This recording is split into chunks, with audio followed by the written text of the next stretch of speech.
إله الأولين والآخرين، والصلاة والسلام على سائر الأنبياء والمرسلين والملائكة المقربين وعلى آله وصحبه أجمعين.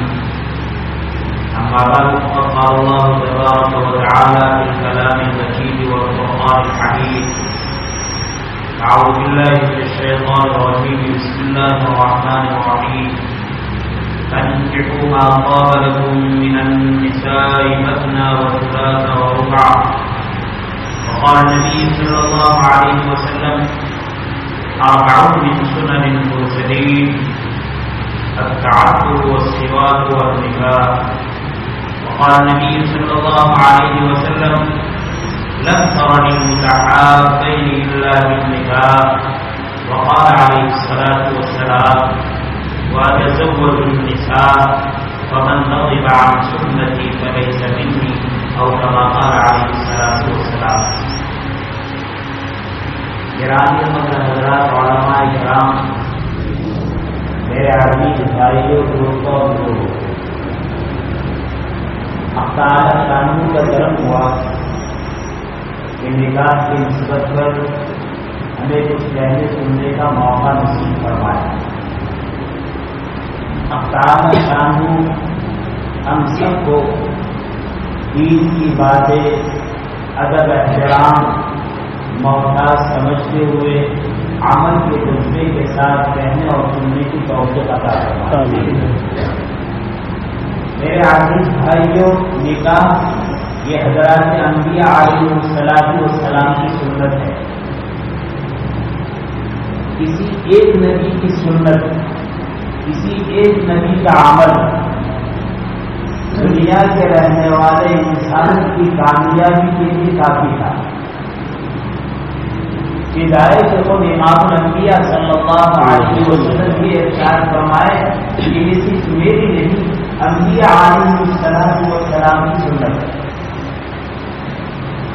معلوم ہوا نکاح ایسی سنت ہے، نکاح ایسا عمل ہے کہ دنیا کے رہنے والے انسان، چاہے وہ مسلمان ہو چاہے غیر مسلم، چاہے سمجھدار ہو چاہے نہ سمجھ، چاہے قبول کرنے والے ہو چاہے ٹھکرانے والے ہو، چاہے عمل کرنے والے ہو چاہے چھوڑنے والے ہو، اگر دنیا کی کامیاب زندگی چاہتے ہیں تو نکاح سے بڑھ کر سکون اور چین اور راحت والی کوئی زندگی نہیں. دنیا کی بعض قومیں جن کے یہاں نکاح کا تصور ہے لیکن ابتدا میں نہیں، جب عمر کی ایک منزل پر پہنچ جاتے ہیں اس کے بعد اپنے چرچوں میں جاتے ہیں، کبھی تو اپنے ساتھ اپنی اولاد ہوتی ہے، اپنے پوتے اور نوازے ہوتے ہیں اور نکاح کی رسم کو ادا کرتی ہے. اولاد ان کے یہاں بھی ہوتی ہے، لیکن نکاح کا جو مقصد ہے، نکاح کا جو رب رباب ہے، نکاح کا جو پیغام ہے، اس حقیقت سے وہ ناواقف ہے، اس حقیقت سے وہ ناآشنا ہے. اس لیے انہوں نے اولاد کو پہلے حاصل کر نکاح کو بعد میں رکھا. انسان کی فطری ضرورت ہے، نکاح کے بغیر چارہ نہیں. انسان ہے، کھانے پینے کے بغیر اس کو چارہ نہیں ہے، سوئے بغیر اس کو چارہ نہیں ہے. انسان کے اندر ہم تعالی شاموں نے خواہشات کا مادہ رکھا ہے، اس خواہشات کو پورا کیے بغیر چارہ نہیں. لیکن دین اسلام دین فطرت ہے، طبیعت والا دین ہے، فطرت والا دین ہے، انسان کے صحیح تقاضوں کو پورا کرنے والا دین ہے. لہذا اس شریعت اسلام نے عام موقع پر اس نکاح کو سنت رکھا، وہاں بعض موقعوں پر اس کو فرض اور واجب قرار دیا. کیوں فرض اور واجب قرار دیا؟ اللہ نے اپنے بندوں کو انسان بنا کر پیدا کیا ہے، ان کے اندر انسانیت باقی رہے. بعض ایسے مرحلے آتے ہیں کہ نکاح کرنا اس کے لیے فرض ہو جاتا ہے. اگر وہ اس فرض کو ادا نہ کرے تو کہنے کو تو انسان ہے لیکن وہ انسان نہیں، حیوان بن جائے. کیا دنیا کی بعض قوموں کو ہم نے نہیں دیکھا جن کے پاس محمد رسول اللہ صلی اللہ علیہ وسلم کی لائی ہوئی شریعت نہیں ہے، اللہ کا دیا ہوا دین اسلام نہیں ہے؟ شادی کے ذریعے سے انسان جو ضرورت پورا کرتا ہے، وہ ضرورت وہ قوم جن کے سامنے آقائے دو جہاں صلی اللہ علیہ وسلم کی شریعت نہیں ہے، جس طرح گھڑیا گھڑا اپنی ضرورت کو پورا کرتا ہے، وہی انسان حیوان بنا کر اپنی ضرورت کو اسی طرح پورا کرتا ہے۔ آج کا معاشرہ جس میں آج بھی بہت سارے دنیا کے قوم لوگ یہ سمجھتے ہیں کہ نکاح کی ضرورت کیا ہے، آج بھی یہ سمجھتے ہیں، اور یہ سمجھ جہاں غیروں سے چل کر ہمارے اندر آ رہی ہے۔ بعض ممالک کا یہ حال ہے، مسلمان ہیں، اسلام مذہب رکھتے ہیں، اور اولاد نوجوان ہو چکی ہے، بیٹا اور بیٹی شادی کی عمر کو پہنچ چکا ہے، لیکن اس کے بعد بھی بیٹا کہتا ہے ابھی شادی نہیں کرنا ہے، بیٹی کہتی ہے ابھی شادی نہیں کرنا ہے، اس لیے کہ شادی کا مقصد ہمارے ان کے سامنے صرف شہوت رانی اور خواہش کو پورا کرنا ہے، اس کے علاوہ کوئی چیز نہیں ہے، اور وہ خواہشات بغیر نکاح کی پوری ہو سکتی ہے، ہو جا سکتی ہے اور کیا کرتے ہیں۔ میرے بھائیوں، ایک وہ کام جو آدمی نکاح کے بغیر اپنے خواہشات کی تکمیل کرتا ہے، اور ایک وہ کام جو نکاح کے نتیجے میں نکاح کے درجے میں پورا کرتا ہے۔ اگر انسان کے دل میں ایمان موجود ہے، حق تعالی شانہ کی عبدیت موجود ہے، بندہ ہونے کا تصور اور دھرم موجود ہے، اور امام الانبیاء محمد رسول اللہ صلی اللہ علیہ وسلم کے امتی ہونے کا درد موجود ہے، خدائے پاک کی قسم اس گئے گزرے دور میں وہ اس بات کو محسوس کرے گا کہ ایک انسان ناجائز طریقے پر اپنی خواہشات کو پورا کرے اور ایک انسان جائز طریقے پر اپنی خواہشات کو پورا کرے، دونوں میں کیسا زمین آسمان اور زمین کا فرق ہے۔ اگر ہمارے پاس آقائے دو جہاں صلی اللہ علیہ وسلم کی تعلیم ہے، مذہب ہے، شریعت ہے، اس کے بعد غلطی سے کوئی انسان اپنی ضرورت کو پورا کرتا ہے ناجائز طریقے پر، وقتی طور پر لطف اندوز ہوتا ہے، لیکن کبھی احساس ہوتا ہے کہ یہ کام اچھا نہیں ہے، اور عام طور پر جب کسی نوجوان نے اس راستے کی طرف قدم نہیں اٹھایا اور پہلا موقع ہوتا ہے، بعض مرتبہ وہ کانپتا ہے کہ ہائے میں کیا کرنے جا رہا ہوں، نفس و شیطان کے بہکاوے سے کر لیتا ہے، لیکن بعد میں وہ کانپتا ہے کہ ہائے میں کیا کر گزرا۔ اس لیے بنی اسرائیل کا وہ واقعہ آپ نے نہیں سنا، ایک مرد اپنی چچاداد بہن پر عاشق ہوا، اور عاشق ہونے کے بعد کہا کہ میں تجھ سے وہ کام کرنا چاہتا ہوں جو ایک مرد اپنی عورت کے ساتھ کرتا ہے۔ وہ بیچاری غریب تھی، اس نے کہا 100 درہم یا 100 دینار کما کر دے تو میں یہ کام کے لیے تیار ہوں۔ اس نوجوان نے محنت کر کے 100 درہم جمع کیے، جمع کر کے اپنی چچاداد بہن کے قریب پہنچا اور کہا یہ 100 درہم تیرا نذرانہ ہے، تو نے جو وعدہ کیا ہے اس وعدے کو پورا کر۔ امت محمدیہ کا فرض نہیں ہے، اگلی امت کا ایک شخص ہے لیکن اللہ پر ایمان لانے والا ہے، اپنے وقت کے نبی پر ایمان لانے والا ہے۔ جب وہ اپنی چچاداد بہن کے قریب ہوا، قریب ہونے کے بعد جب نذرانہ پیش کیا اور قریب تھا کہ اس سے غلط کام کر لے، اس اللہ کی بندی نے کہا اے میرے چچاداد بھائی، اے اللہ کے بندے اللہ سے ڈر اور میری عزت کی مہر کو خطرے میں نہ ڈال، اس کو نہ کھاؤ، اس کو نہ دو۔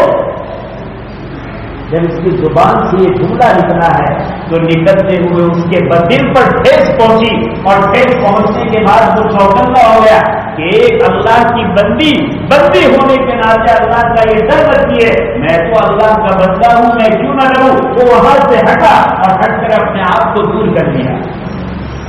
ایک موقع آیا اللہ کی طرف سے پکڑ کا آزمائش کا، ایسا موقع آیا چل رہے تھے پناہ لینے کے لیے پہاڑ کے دامن میں، پہاڑ کی گفا میں گھسے، اللہ کا کرنا ایسا ہوا کہ پہاڑ کی چٹان ان کے اوپر لڑکی اور غار کے دروازے کو بند کر دیا۔ 3 آدمی ہیں، ہر ایک نے کہا یہاں اللہ کی پکڑ ہے، اللہ کی مدد کے بغیر کوئی سہارا نہیں ہے۔ چنانچہ ہر ایک نے اپنا عمل پیش کیا۔ اس نوجوان نے تنہائی میں بارگاہ الہی میں پیش کیا، اے اللہ میرے پاس کوئی عمل نہیں ہے، ایک عمل کہ میں وہ کارا کرنے کے لیے اپنی سجادہ صحن کے قریب ہو چکا تھا، اس نے تیرا خوف دلایا، میں نے تیرے خوف کو اپنا کر اس کی عزت کو باقی رکھا۔ اے اللہ اگر یہ عمل تیرے دربار میں قابل قبول ہے تو اس پہاڑ کی چٹان کو ہٹا دے۔ بخاری شریف کی روایت کے پہاڑ کی چٹان ہٹی، اللہ نے راحت کے سامان پیدا کیا۔ میرے بھائی مجھے تو یاد رکھنا ہے کہ اس وقت سب سے بڑی ضرورت ہم مسلمانوں کے لیے کوئی ضروری نہیں کہ وہ عالم کا گھر ہو، کوئی ضروری نہیں وہ حافظ کا گھر ہو، کوئی ضروری نہیں وہ حمید صاحب کا گھر ہو، کوئی ضروری نہیں وہ دعوت و تبلیغ کے ساتھی کا گھر ہو، کوئی ضروری نہیں وہ پڑھے لکھے کا گھر ہو۔ مومن کے ہر گھر میں شریعت اسلام نے جس نکاح میں تسکین رکھی ہے، دلوں کا سکون رکھا ہے، گھروں کا چین رکھا ہے، آج ہمیں اس نکاح کو عملی طور پر سب سے پہلے اپنے معاشرے کے لوگوں پر، اپنے آنے والی نسلوں پر اور دنیا کے رہنے والے ایک ایک انسانوں پر عملی طور پر اس کو پیش کرنا ہے۔ یہ ہماری بہت بڑی ذمہ داری ہے۔ اگر اس ذمہ داری کو ہم نے نبھایا تو آج تک ہمارے وہ آباء و اجداد جنہوں نے اسلام قبول کیا، اس وقت سے لے کر نسل بعد نسل اولاد کا سلسلہ جاری رہا اور آج ہم تک پہنچا ہے۔ اگر اس پاک دامنی والے نظام کو عملی طور پر نبی کریم صلی اللہ علیہ وسلم کی شریعت کے مطابق ہم نے اس کو اپنی زندگیوں میں اپنایا تو یہ عمل نسلوں میں باقی رہے گا، یہ عمل پوری امت انسانیت کے لیے، ساری امتوں کے لیے، چاہے وہ امت دعوت ہو یا امت اجازت ہو، چاہے وہ مسلمان ہو چاہے غیر مسلم ہو، ایک وقت اس بات کو طے کرے گی کہ اگر سکون والی زندگی چاہیے تو مسلمان کے نکاح میں۔ لیکن اللہ معاف کرے، ہم نے اس نکاح والے عمل کو سنت عمل باقی نہیں رکھا۔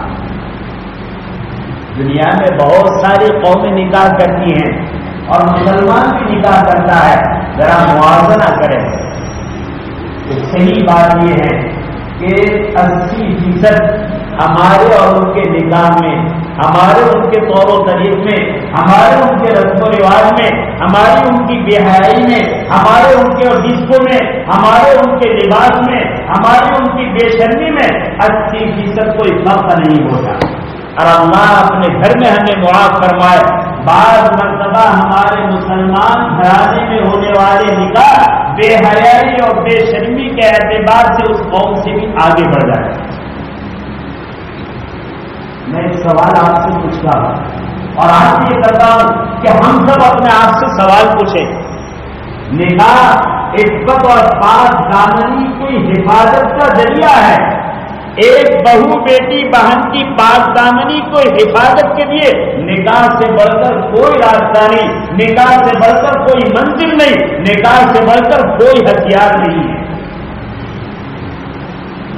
وہ نکاح ہے، اس نکاح کی ہم نے کیا لت بنائی ہے۔ میں سب سے پہلے اپنے آپ سے سوال کرتا ہوں اور پھر سارے بھائی اپنے آپ سے سوال کریں، کیا ہم سے اللہ کی وہ خشیت موجود ہیں، اللہ کا وہ تقوی موجود ہے، اللہ کا وہ تعلق موجود ہے، نبی کریم صلی اللہ علیہ وسلم کی ہمارے بات میں جو قربانیاں ہیں اس کا تصور موجود ہے ہمارے سامنے؟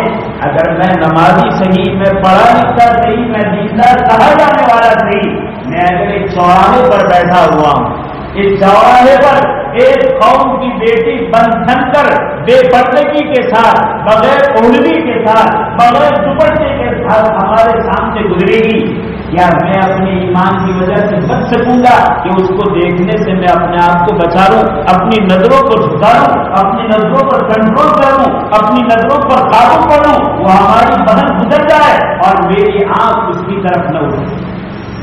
کوئی اپنے تقوی کی شہادت دے سکتا ہے؟ کوئی اپنے نفس پر قابو کی گارنٹی دے سکتا ہے؟ کوئی اپنے آپ کو اس حرام کام سے بچانے پر اپنے آپ پر اعتماد کر سکتا ہے؟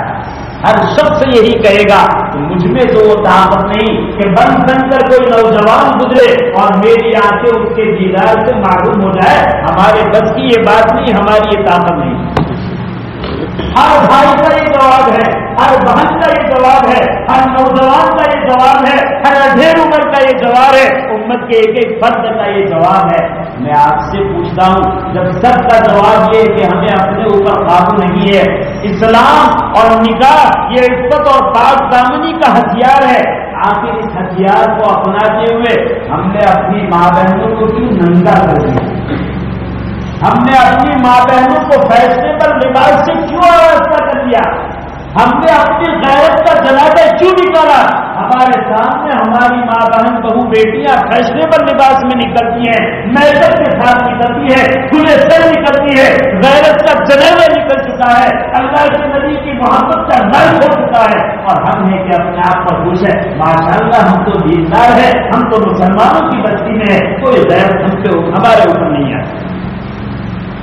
آخر ہم کیا کرنا ہے؟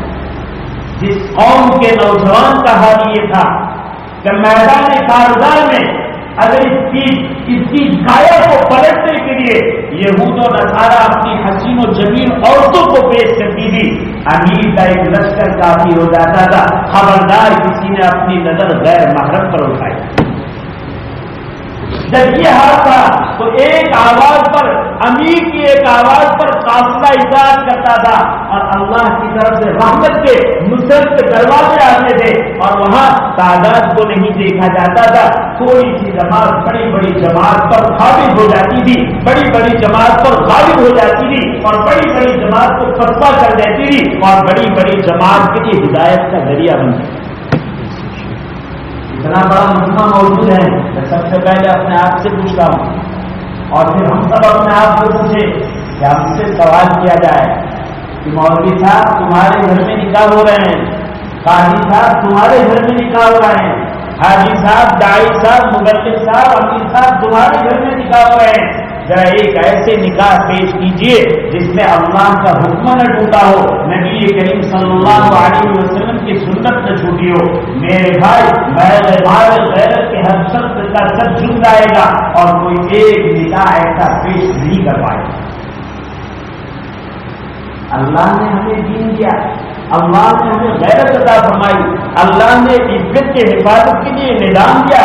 اگر اس نظام پر ہم نہیں آئے، ان تتولوا یستبدل قوما غیرکم ثم لا یکونوا امثالکم. ہم اگر عبادت کرتے ہیں تو اللہ کا فائدہ نہیں ہے، ہم اس کے حکم کو پورا کرتے ہیں تو اس کا فائدہ نہیں ہے. اگر ہم نے اللہ کے احکام کو پورا کیا، ہم نے اس کی عبادت کا اہتمام کیا، فائدہ ہمارا ہے، اور اگر نہیں کیا تو نقصان ہمارا ہے. نہ اس کا فائدہ ہے نہ اس کا نقصان ہے. کیا فائدہ ہے کیا نقصان ہے؟ میرے بھائی، جب تک مسلم معاشرہ پوری اجتماعیت کے ساتھ، چاہے وہ مالدار ہو چاہے وہ غریب ہو، چاہے سب کچھ کر سکتا ہو چاہے سب کچھ نہیں کر سکتا، اپنی شادیوں میں نبی کریم صلی اللہ علیہ وسلم کے غور و شریف کو زندہ نہیں کرے گا، اس ماں بہن بہو بیٹیوں کی گود سے نکلنے والا اللہ کے رسول کا فرما بردار نہیں ہو سکتا. وہ ایکٹر ہیرو کا تو فرما بردار اور نقش بردار ہو سکتا ہے، وہ اللہ اور اس کے رسول کا فرما بردار نہیں ہو سکتا. آج ہمارا حال یہ وہ شادی ہوتی ہے، اس شادی کا نظام یہ تھا کہ شادی کے ساتھ اس کو اپنایا جائے، شریعت کے نظام کو دنیا کے سامنے پیش کیا جائے. آج اس شادی کو ہم نے اتنا مہنگا کر دیا ہے، اتنا مہنگا کر دیا ہے، علمان و حکیم. میرے بھائی، شادی میں کیا ہوتا ہے؟ ایک میاں ہے دلہا ہے، ایک عورت ہے دلہن ہے. اور بن جائیے امام الانبیاء صلی اللہ علیہ وسلم کی شریعت پر، آپ کی تعلیمات نے قولاً فعلاً عملاً یہ بتلا دیا کیا امت کے انسانوں شادی کرنے کے لیے اگر اللہ نے تمہارے یہاں نعمت اولاد کی شکل میں اور بیٹیوں کی شکل میں 10 بیٹیاں دی ہے تمہارے چہرے پر شکن نہیں آنا چاہیے, تمہیں فکر نہیں کرنی چاہیے میری تعلیمات تمہارے اوپر خرچ کو نہیں ڈالتی, میری تعلیمات تو دلہے پر خرچ کو ڈالتی ہے, تمہیں اس کی فکر کی نہیں کہ ہمارے یہاں بیٹیاں ہیں کیا ہوگا. آج ذرا حال دیکھیے مسلمانوں کا, بعض وہ علاقے جہاں جہیز کی مصیبت کی وجہ سے ایک ایک لڑکیوں پر جب تک 10-20 لاکھ روپے کا خرچ نہ کیا جائے وہاں تک ان کی بیٹیاں گھر میں پڑی رہے. ایسے ماحول میں جس شریعت اسلام نے ماں باپ کے دل میں ایک بیٹی کی محبت رکھی تھی, آج کے بگاڑ نے اور آج کے دستور نے اور آج کے رسم و رواج نے ان ماں باپ کا حال یہ کر دیا ہے کہ دایا نے خبر دی آپ کے گھر میں بیٹی پیدا ہوئی. 1400 سال پہلے زمانے جاہلیت میں جب عرب لوگ اس کو سننے کو گوارا نہیں کرتے تھے اور سن کر ان کے دل بھجا جاتے تھے, آج دوبارہ وہی زمانے جاہلیت لوٹ رہا ہے. ایک بیٹی کی پیدائش اس باپ کے لیے لمبے سر بنی ہوئی ہے کہ ہائے میں اپنی بیٹی کا نکاح کس طرح کروں. اس نے کہا کروں گا اس نکاح کو سادہ بنائیے, اس نکاح کو سمپل بنائیے, اس نکاح کو جس مقصد کے لیے شریعت نے رکھا ہے اس مقصد کو پورا کیجیے. پھر دیکھیے کیا ہماروں برباد ہوتے ہیں, پھر دیکھیے کیا خیر و برباد ہوتی ہے, پھر دیکھیے جھونپڑوں میں یا شادیوں میں ہمارے گھروں میں انہی بیٹے اور بیٹیوں سے انہی دلہا اور دلہن سے دوبارہ جنید بغدادی پیدا ہوتے ہیں یا نہیں, دوبارہ شبلی نعمانی پیدا ہوتے ہیں یا نہیں, دوبارہ شیخ زکریا وجود میں آتے ہیں یا نہیں, دوبارہ حسین احمد بدری پیدا ہوتے ہیں نہیں. آپ کر ہم نے سارا نظام ایسا بنایا ہے کہ آج ہماری گوگ سے کوئی فیروز خان پیدا ہوتا ہے, کوئی امیتابھ پیدا ہوتا ہے, کوئی کیسا ایکٹر پیدا ہوتا ہے. ماحول ہم نے تیار کیا ہے, نظام ہم نے بنایا ہے. پھر مزداری کے ساتھ دعا کرے اے اللہ ہماری اولاد کی حفاظت فرما, اے اللہ ہماری اولاد کے جوڑوں میں برکت عطا فرما.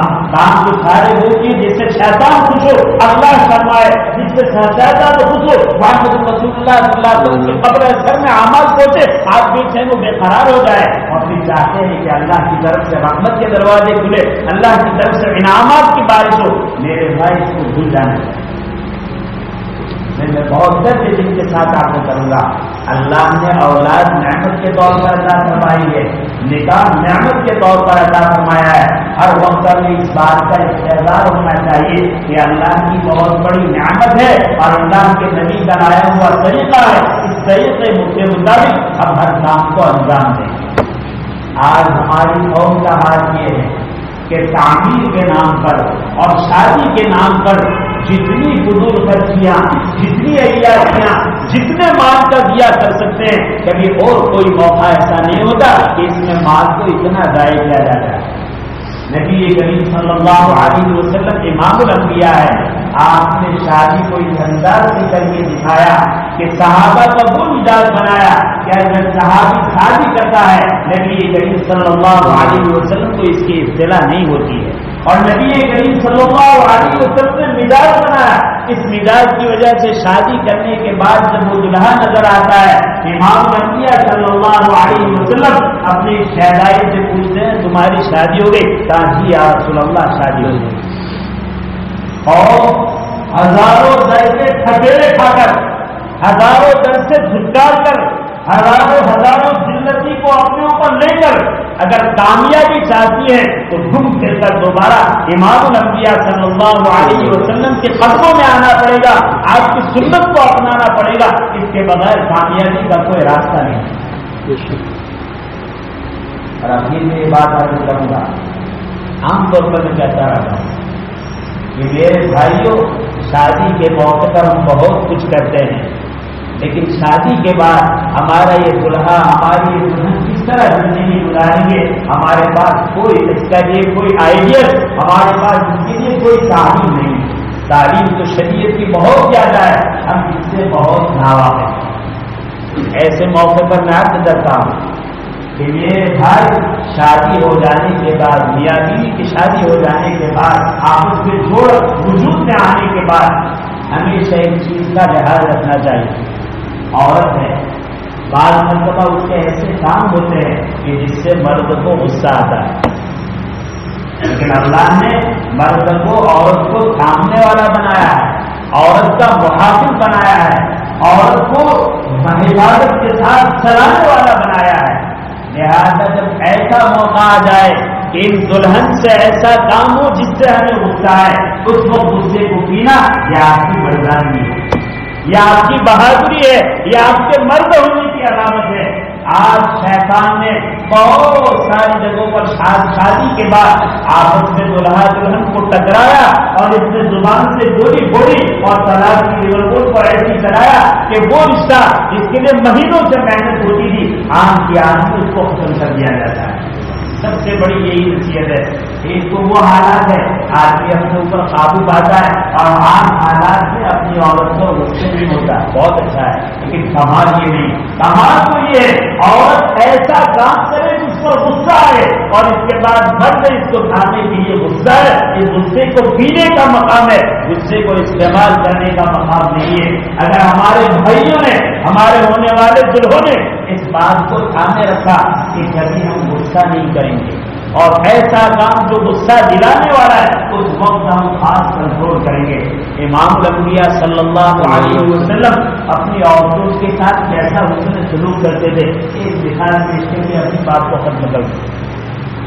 آپ صلی اللہ علیہ وسلم کی عادت شریفہ یہ تھی، جب مدینہ منورہ میں آپ ہوتے تھے عصر کی نماز پڑھنے کے بعد ساری ازواج مطہرات کے یہاں تھوڑی تھوڑی دیر کے لیے جاتے تھے.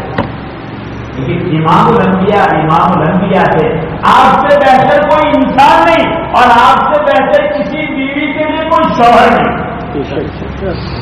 لہذا ہر عورت یہ چاہتی تھی کہ آقا میرے گھر میں زیادہ بیٹھے، آقا میرے گھر میں زیادہ بیٹھے.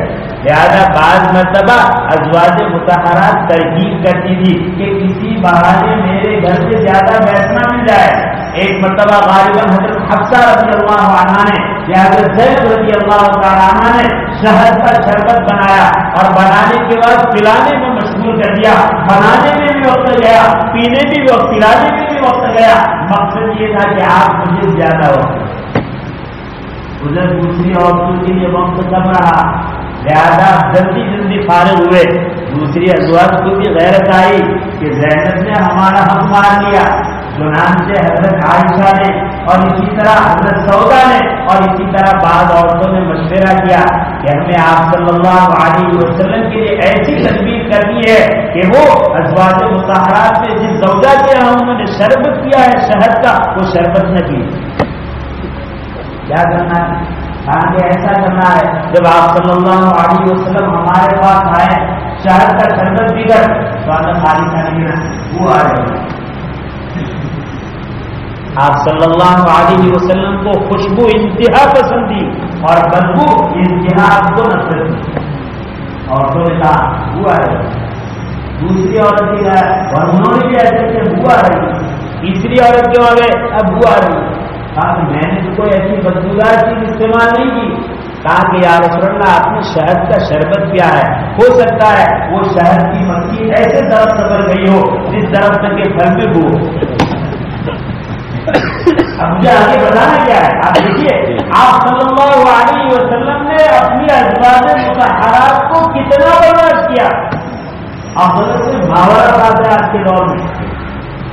حضرت نبی کریم صلی اللہ علیہ وسلم نے ان ازواج مطہرات کے سامنے پسند آئی کہ آئندہ میں زینب کے یہاں شہد کا شربت نہیں پیوں. لیکن آپ ان کو نہ بتانا، آپ ان کو نہ بتانا میں نہیں پیوں. آپ صلی اللہ علیہ وسلم دوسرے دن تشریف لائے، حضرت زینب نے شہد کا شربت پیش کیا. نبی کریم صلی اللہ علیہ وسلم نے معذرت فرما دی. تھوڑے دیر فارغ ہوئے، یہاں آئے تو سب کچھ ہے کہ اب تو زیادہ وقت مل رہا ہے. اب تعالیٰ شان نے بدلا دیا. ان عورتوں نے جو قرآن بتایا تھا آپ کو انہوں نے پھیلا دیا ہے پہلا اسلام اور رات گسا کر دیا ہے. نبی کریم صلی اللہ علیہ وسلم ان ازواج مطہرات کے پاس آئے جن سے بات کہی تھی کہ نہ بتانا. ان سے پوچھنے لگے تم نے یہ رات بتلا دیا؟ میں آپ کو بتلاتا ہوں کہ آپ صلی اللہ علیہ وسلم کی ازواج آپ کے ساتھ کتنا کھل کر رہتی تھی. وہ ہمیشہ دبی ہوئی نہیں رہتی تھی, وہ ڈری ہوئی نہیں رہتی تھی.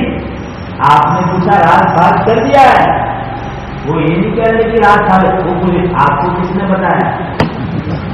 ہمارا حال ہوتا تھا ایک تو چگلی کرنا ہے اور پھر ہمیں پوچھنا ہے, یا تو ہمارے ہاتھ میں چپل ہوگی یا ہمارے ہاتھ میں لکڑی ہوگی اور اس کے سر کو ہم زخمی کر دیتے. آقا صلی اللہ علیہ وسلم سے وہ پوچھنے لگی آپ کو کس نے بتایا. امام الانبیاء صلی اللہ علیہ وسلم نے کہا مجھے میرے رب نے بتایا. آپ یقین مانیے ایک شوہر اپنی عورت کے ساتھ کس طرح زندگی بسر کرتا ہے. کیا ہمارے معاشرے میں عورت کو عورت سمجھا جاتا ہے؟